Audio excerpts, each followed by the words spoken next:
Welcome to the Underground, the Steel City Underground, the black and gold standard for Pittsburgh Steelers coverage. Now, here's your host, Joe Kuzma and Brian E. Roach. Hello, everyone, and welcome to another edition of the Steel City Underground podcast from Dublin, Ireland. I'm your host, Joe Kuzma, with my good colleague, buddy, and pal, one Mr. Brian E. Roach. Brian, how's it going? I don't know how to wear this. I don't know what to do with it. Is it like it's very European, my friend. Give me my daughter back or whatever that movie was. I don't know. It's not quite ransom, dude. It's that one with Sally Field I was talking about. You know, she went one of several. You got the whole supporter scarf thing going. Very European, very soccerish, very.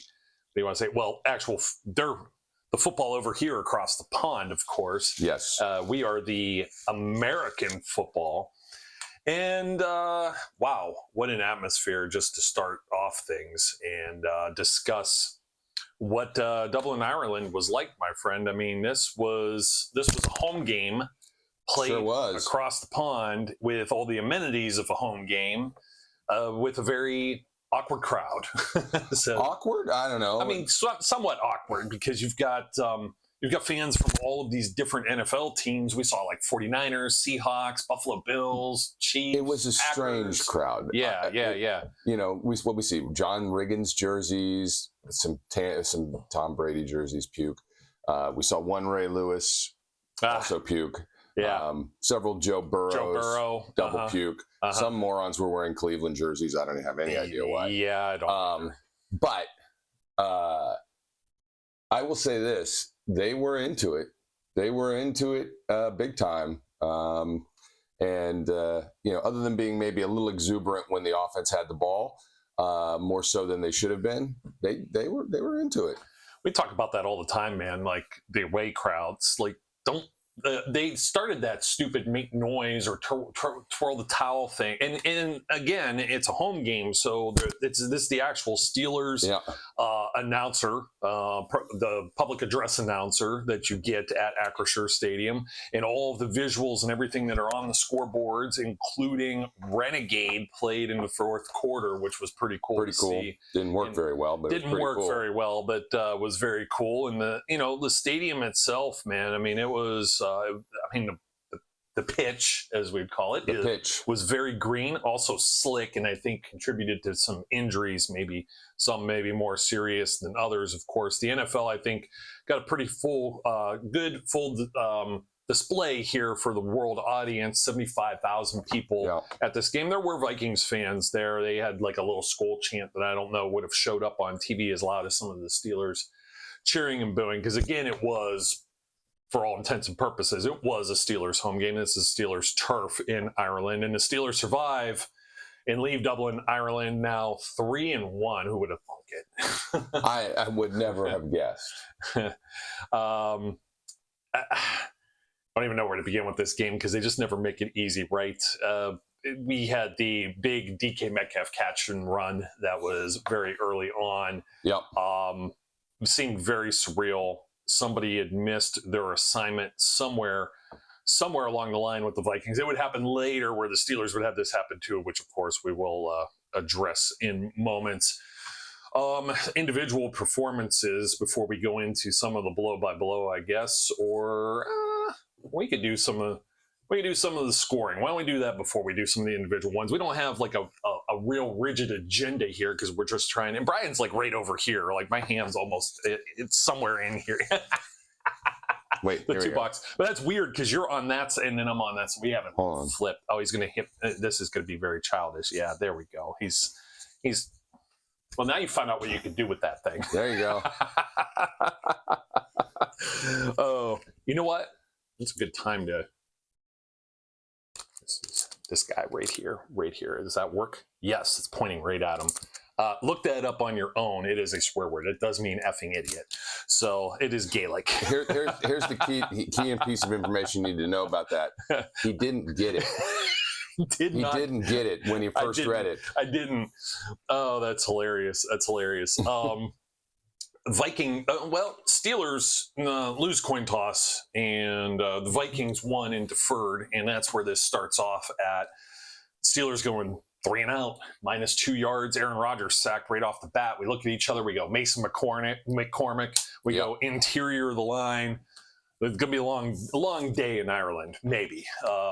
And kind of weird because it's 9:30 on the East Coast, even more so for people on the West Coast over in the States, 2:30 in the afternoon. Beautiful weather, by the way, 60 degrees. Perfect. And if you saw a little bit of that with the stadium, there's like a roof that goes kind of around it. It's got like a very European style to it. It's very cool. Little shot of the crowd here from the Steelers.com photographers. Terrible towels everywhere. We had those on display, but they didn't get pulled out quite early just yet. The Vikings get on the board first with field goal, 11 plays, 56 yards. You're like, the defense isn't going to get off the field, and this isn't looking so great. And then, the offense responds, the defense forces a punt, and all of a sudden, before you know it, you have the DK Metcalf play that we were talking about. Aaron Rodgers, short middle. Short middle. Seemed like a deeper. I don't agree with that. It wasn't like short middle. Slant. It seemed like a deep slant. Yeah, it seemed like a deeper slant because I already said quick slant, and you were correcting me right in the seat, and I was like, I don't know. But that followed up after Kenneth Gainwell 1-yard touchdown run. We will talk about Mr. Gainwell and some individual game balls that we will be giving out. We haven't done this for a while, but I think it's definitely deservedly so because there was a lot of hands on deck in this game. Steelers go into halftime up 14-6. And even at the half, we were kind of like, this wasn't necessarily sewn up because Minnesota had like maybe 6 minutes more of time of possession at that point. Yeah. It was a little concerning because we just kept saying, the defense has to get off the field. Why, quick strikes are great, but man, the defense was on the field a lot. Defense was on the field a lot, but we got to see the injuries and the amount of people that did put their hands in the pile. That's why we got to go through some individuals for some achievements and some game balls. But the only score in the third quarter was a nice little drive, 5 plays, 35 yards. Steelers go up 21-6. You're thinking maybe they get this in the bag, maybe. Boswell next in the fourth quarter, 24-6. They get a little greedy, maybe. The Steelers, they could have capitalized on some other points. We did have a block kick in this game. Did have a block kick, yep. The interception. They got a touchdown off of one of the other interceptions, so they were able to capitalize on at least one of those turnovers.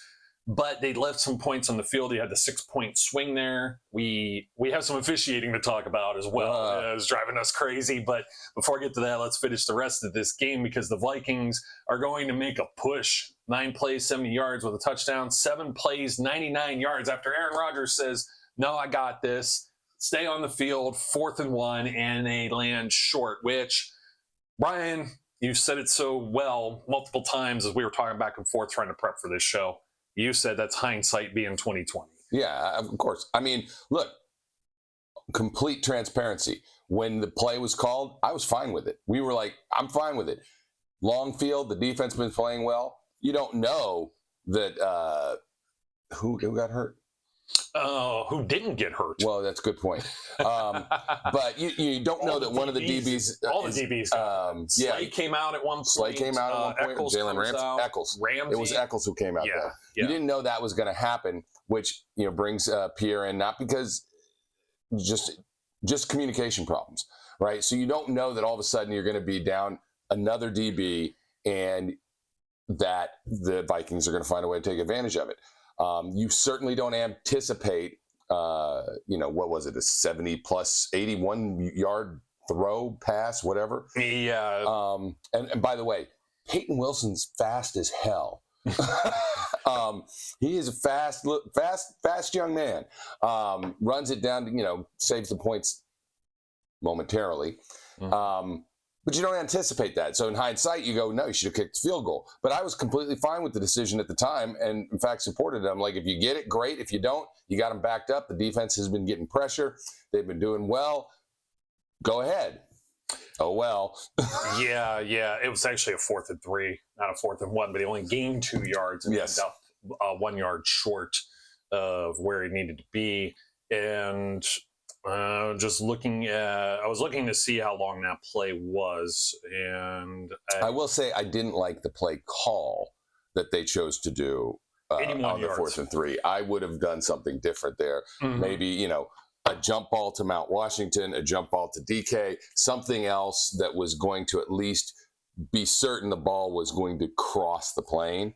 A running play that felt like they were feeling their oats on the running game, and they weren't that good. They were stoppable in the run game. They had some nice runs, don't get me wrong. It was a much better performance than what we've seen up to this point. And kudos to Mr. Gainwell. Yeah, definitely. Kudos to Mr. Gainwell. I'll be talking about Mr. Gainwell a little bit more. I think we get into maybe some of the things that irked us officiating wise. Even holding is a myth. Holding is a myth. We wanted to mention this last week, and we just didn't get to it at all.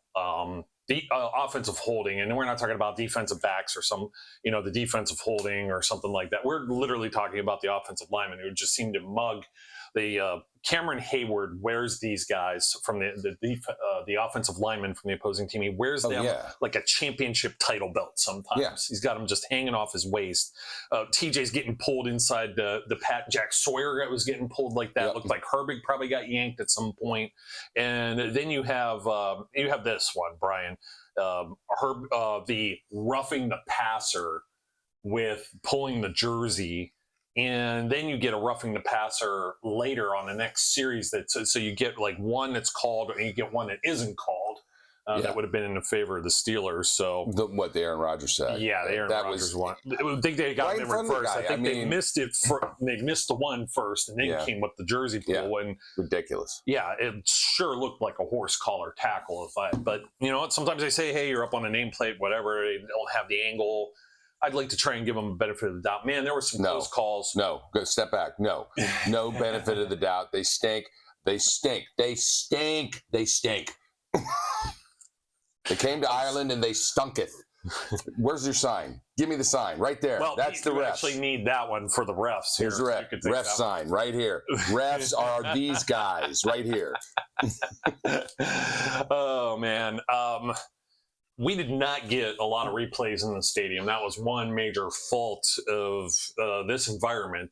It was. I would say that's my only real complaint about the environment is the fact that you just did not get consistent replay and the quality of their big screen, which was not that big. We're spoiled. We're used to the screens at Acrisure, and this screen was just smaller.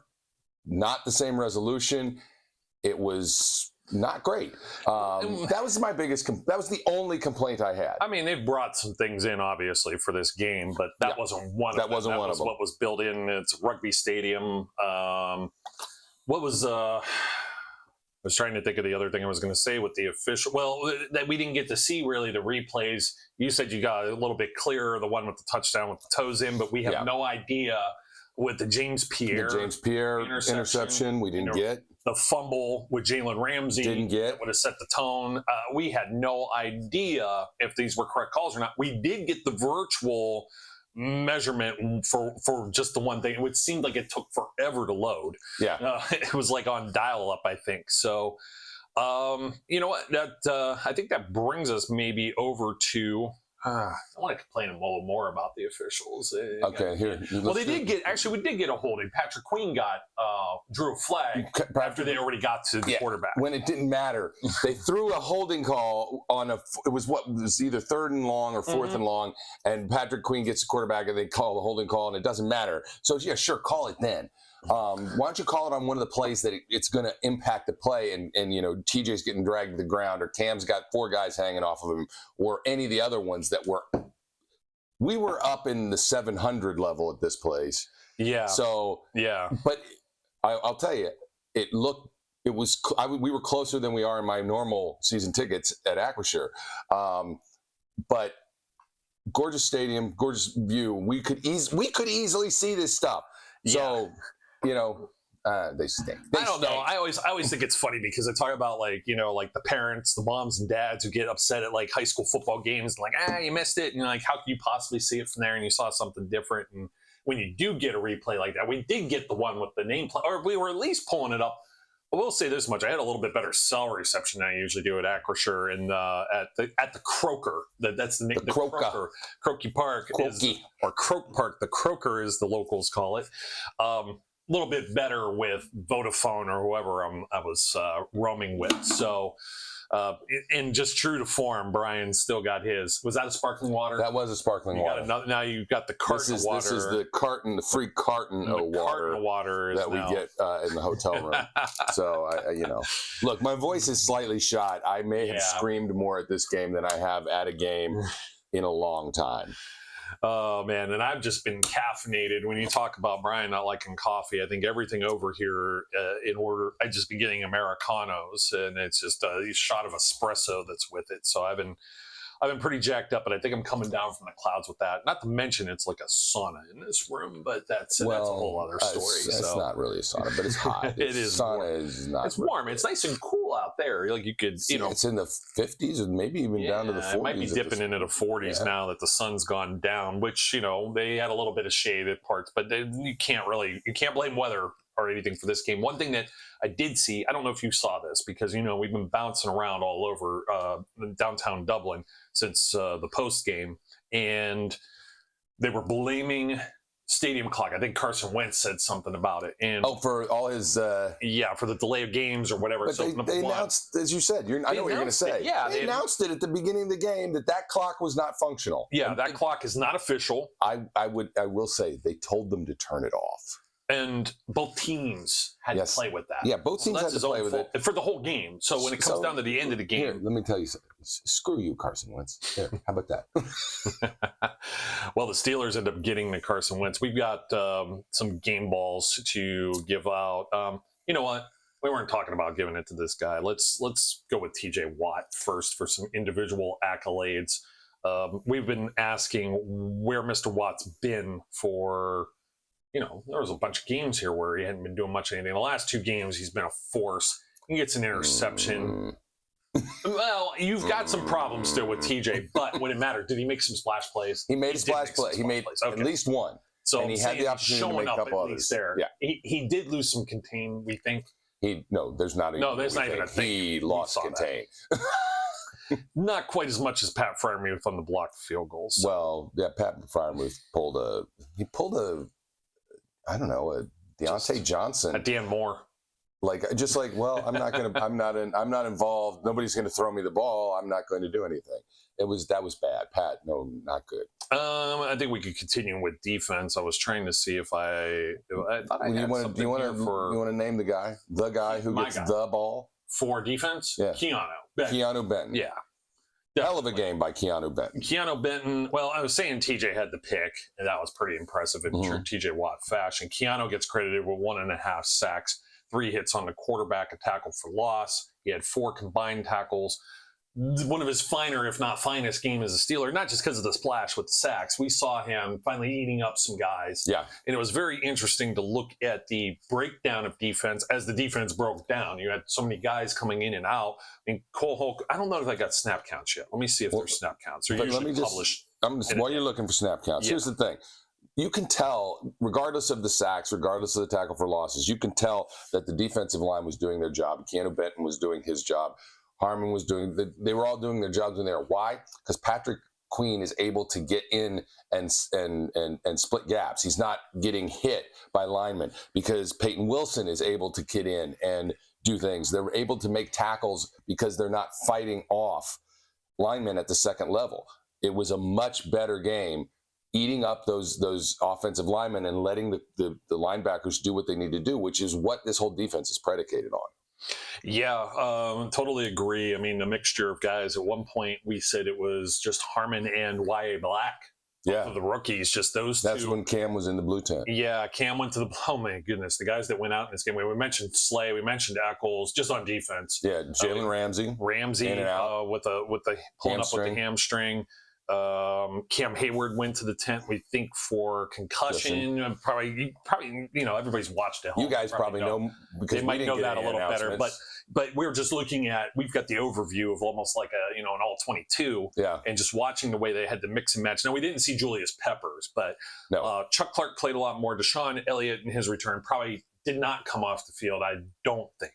Probably. I don't think he came off the field. Peyton Wilson was rotating some with Cole Holcomb, of course, and you did get a mix of Jack Sawyer, a dash of him a little bit. He was in the game, but more or less it was defensive linemen, and it was interesting because Benton was playing on the nose. Somebody was telling me Benton's not a nose tackle, but I'm like, that's where he's playing though. Like, and then he comes off and he's playing the same as 3-4 defensive end with like Cam Hayward plays. Yeah.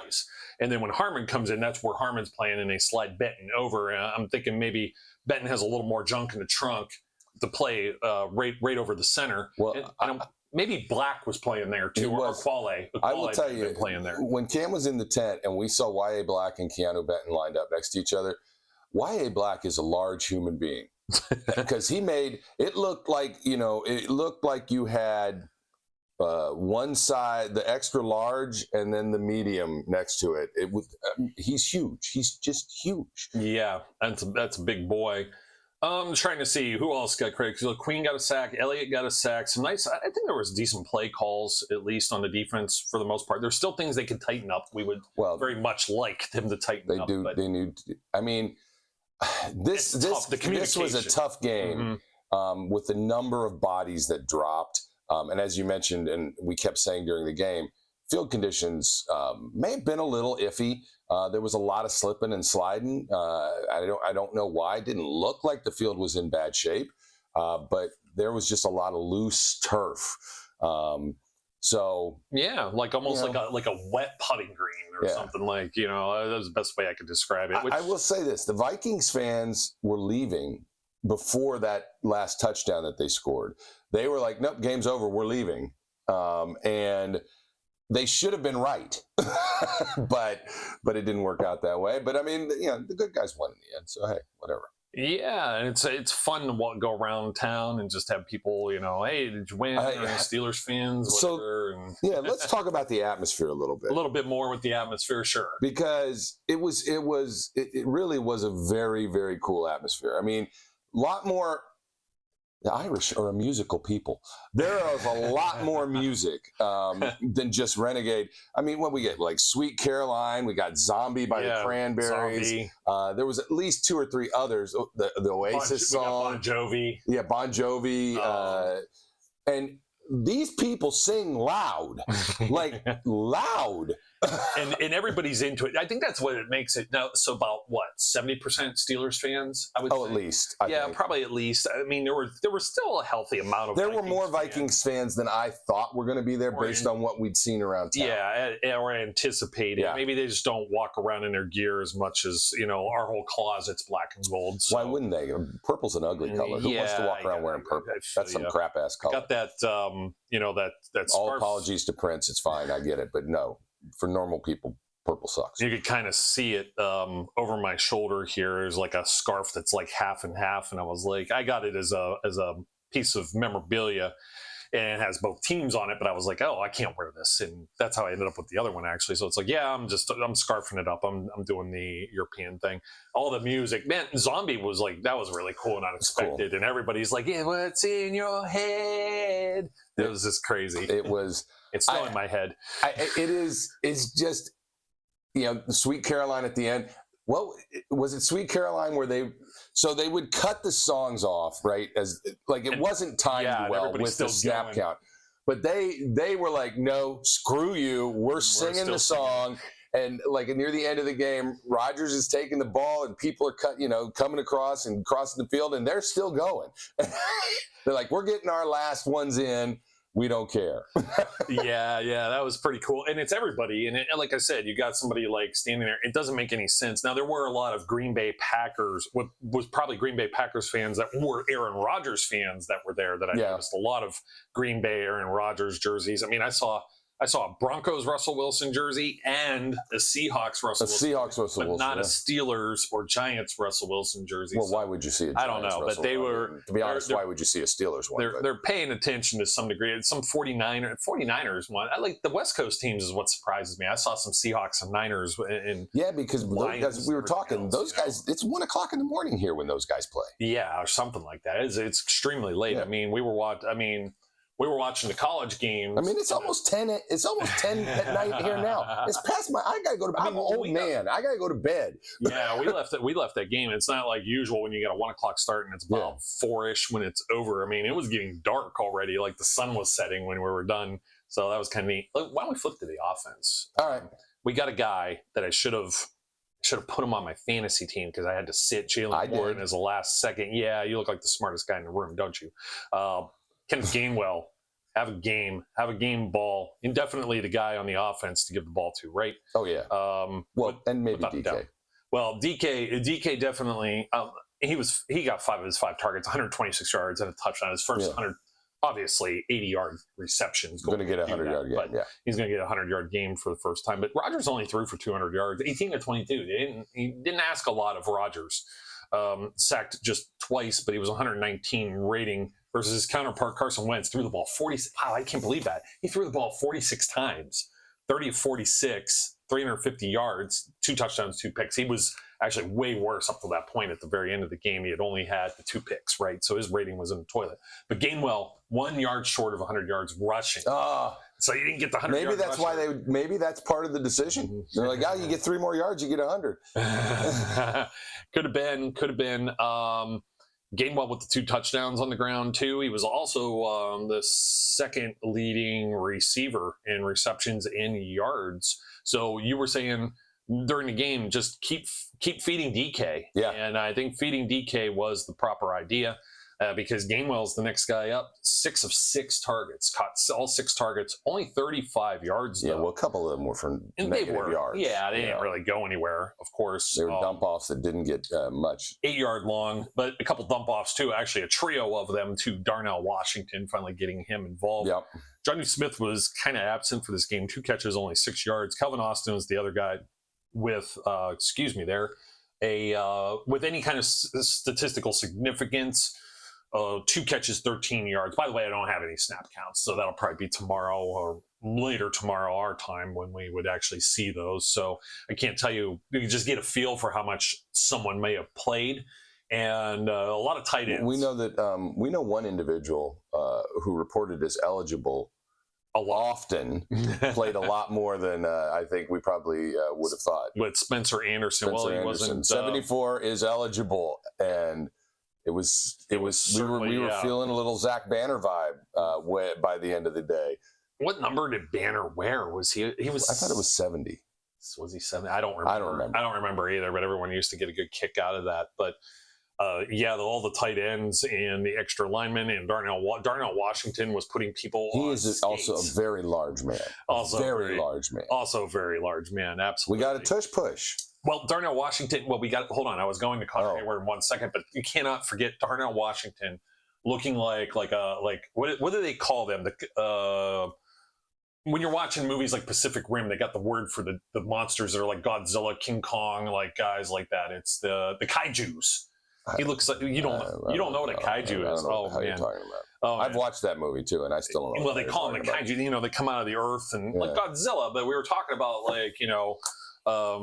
he's just swatting at like aircraft and everything. That's the way he like stiff-armed the first 2 guys that came near him.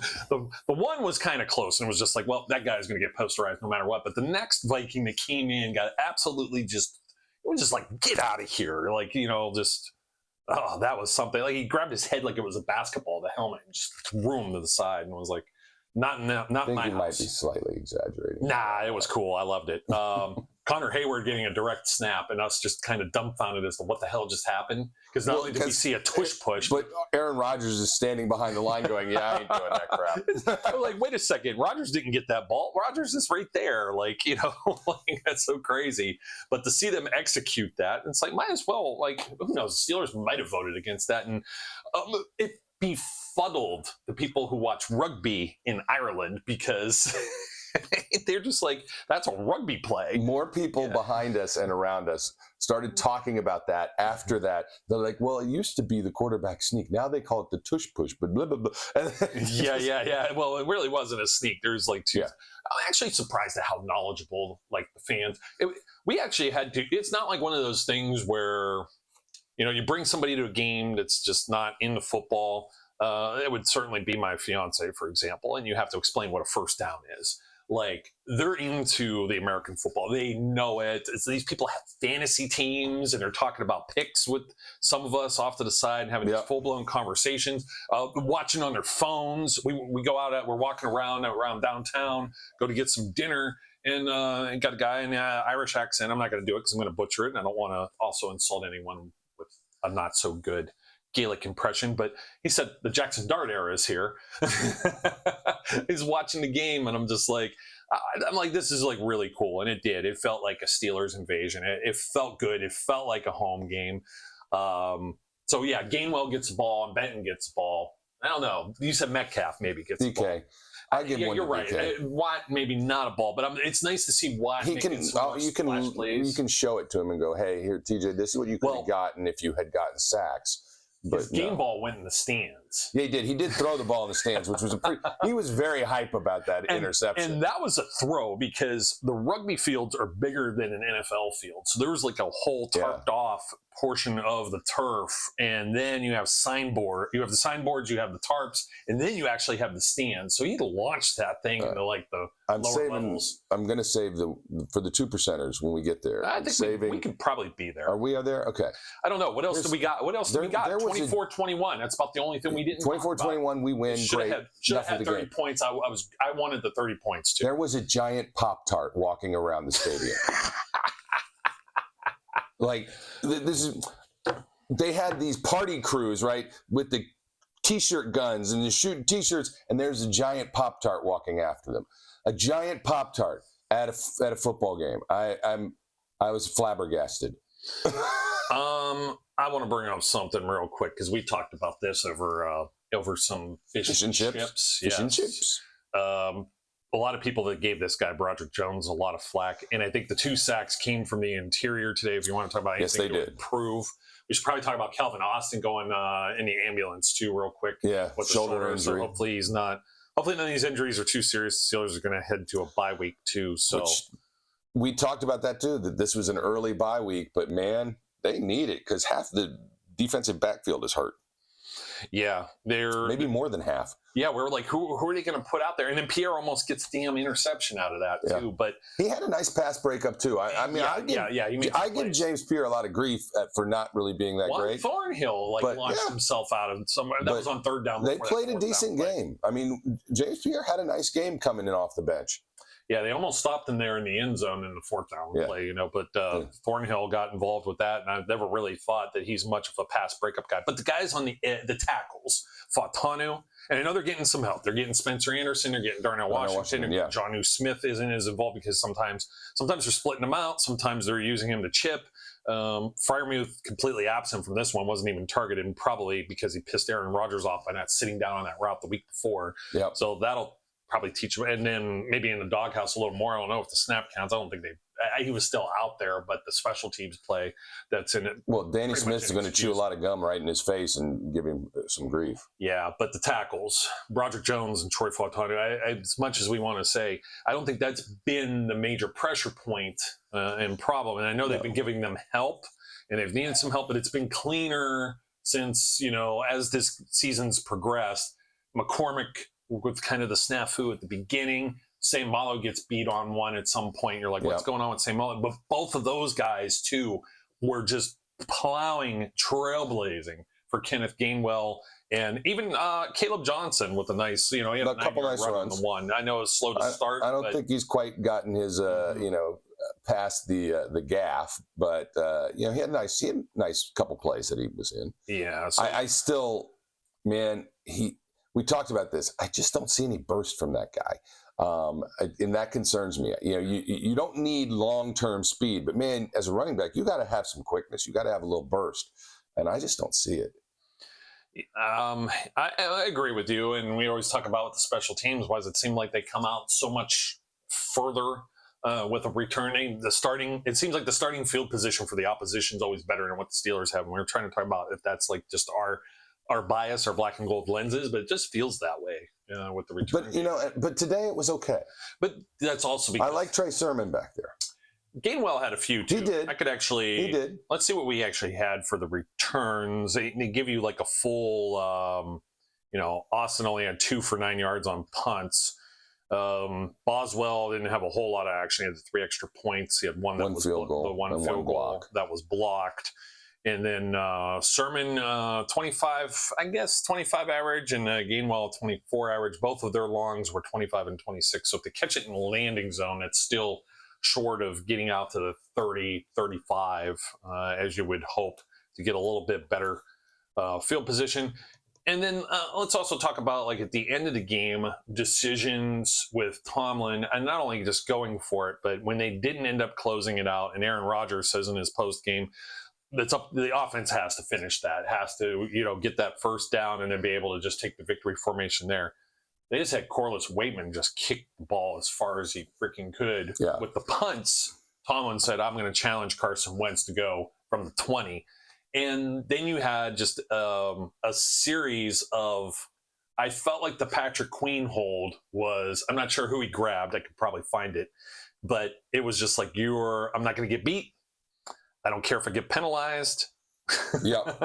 It was blatant. It was one of the better. But it was a heads up play. I'll give the refs credit for correctly calling that. One time. Defensive holding. It doesn't actually say who he held here though. So it was an incomplete pass. Then Carson Wentz gets sacked after that, but TJ Watt was deemed offside. You had Carson Wentz then throw a ball into Nowheresville, and we're all just sitting there like, okay, umpire or referee, which one it was right in front of you, and we're doing. It took so long for that flag to come down. Intentional ground. Like, I'm sorry, he is clearly falling to the ground and heaves the ball to nowhere. It's grounding, and they had to have a conversation. Do you believe there was anyone in the area? I don't believe there was. Do you think there was? I don't know. Wait a minute. Give me the sign. Wait.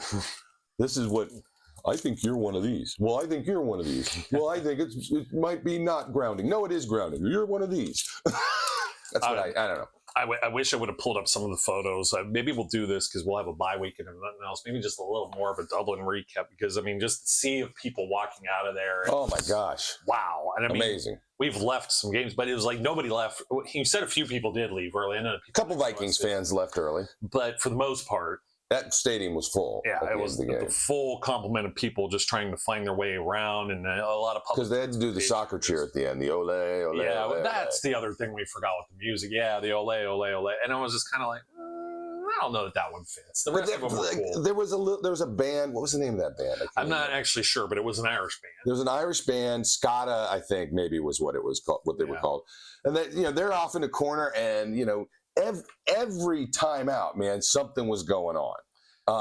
And you had the steel line there. They did a nice job. They came out a couple times. You had the SCADA guys coming out, and they would do this oi oi oi thing. Must be some rugby soccer thing that they do. I don't know. I always felt like that was the Aussie thing, but maybe they do it there too. I don't know. That's just I'm a little ignorant. They of that did it, myself. so I don't. I guess Miles they do Smith, who was an upcoming music star, got pyrotechnics and stuff flying up in the air, and I'm like. I just kept saying to Joe, I'm like, I don't know who Miles Smith is. You can tell me that it's an amazing halftime show. I still don't know who he is. But it wasn't half bad. I actually, not that I would go out of my way to purchase a Miles Smith album or CD or streaming him, but I found him completely non-objectionable. Okay. I've got my 2%er thing before we close. And we did a tour, but just to have it available in the stadium on draft and cheaper than some of the swill we get on draft for my beer drinkers that are out there. Guinness. It was a lovely day for a Guinness. Steelers 24, Vikings 21. 3-1, going to the bye week. Heel up, build upon this. They're going to get the Cleveland Browns, who just got pounded by the Lions today.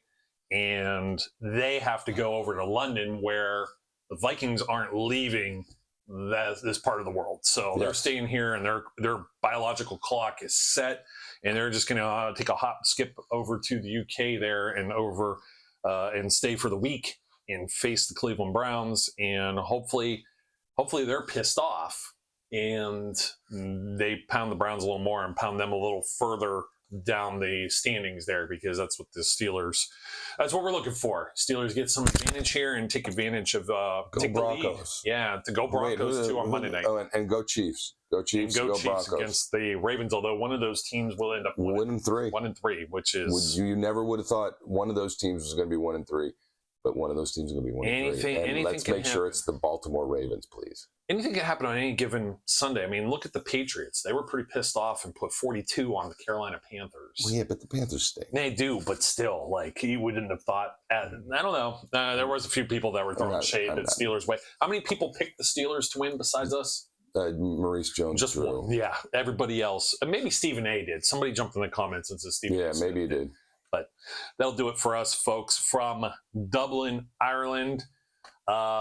It's been an unbelievable experience here. If you haven't had a chance, follow us on our social media pages on Facebook, Twitter /X, whatever we're calling it these days, and a few things on Instagram. There's been tons of photos posted. There's going to be more of that in some of the videos, because as good as Vodafone is, when you have 74,000 people in a stadium, there's no way I was going to be able to upload Renegade some of this. And I know some of the other accounts, but if you want another perspective from it, and maybe you're going to get a few that you didn't get, because I don't know if anybody got Zombie, but I did. Yeah, me I too. got Zombie on film, so we can't put it on YouTube or whatever else, because they like to just. Brian's like, "Hey, can we intersperse this into the podcast?" And I'm like, "No, our account will be shut down for a week. For a bye week, that wouldn't be so bad, but I don't know how many strikes we got already, I don't need any more." I'm a troublemaker, and I should probably not be. But I'm happy with the result, getting the dub in Dublin, and we'll have a victory Monday. I like that. Good. Getting the dub in Dublin. And I saw the Steelers do that, and I don't want to toot my horn. It's probably coincidental and very easy to pick up on, but I posted that like right after the game. I was like, dub in Dublin. That sounds so good. And it's like probably very cheesy and run of the mill. But the dub in Dublin, Steelers survive. Thriller. Can they just make it easy? You get the 30 points. It was so close. It felt like it was going to be a relaxing end to the game. The Irish guy in front of us, he was like, they never make it easy, do they? It's like, we should have known. It's like, no, it's not going to be simple. It's going to be like, they're going to be fighting at the very end. Just win a game. Just blow somebody out, please. would be nice. Well, until then, folks, don't forget to like, comment, and subscribe. And if I met you here in Ireland, or met you again here in Ireland, bumped into some people that I actually do know here, what makes it just a small world. Thank you for following the show. Give some shout outs. Let Dan, Guillermo, try to catch up with Martine. Martine's probably not watching anyway, so it doesn't matter. But we'll get some other people some other time. Don't forget to like, comment, and subscribe. Leave a rating or review wherever you're watching or listening. Next day, maybe on Spotify. We don't know when that is for you. So it's 5 hours, 6 hours, wherever we end up in the world that you're behind us. It's going to be bedtime for us soon. So right now. Enjoy. Now is bedtime for me. Yeah, right hopefully. Now. Well, he's old. I am old. He's also... No, see you, folks. Till next time, we encourage everyone out. My name's Joe. His name's Brian. We encourage everyone out there to be safe, be good, and we'll catch you later. We would like to thank you for listening and remind our listeners to follow us on social media and our website, www.steelcityunderground.com.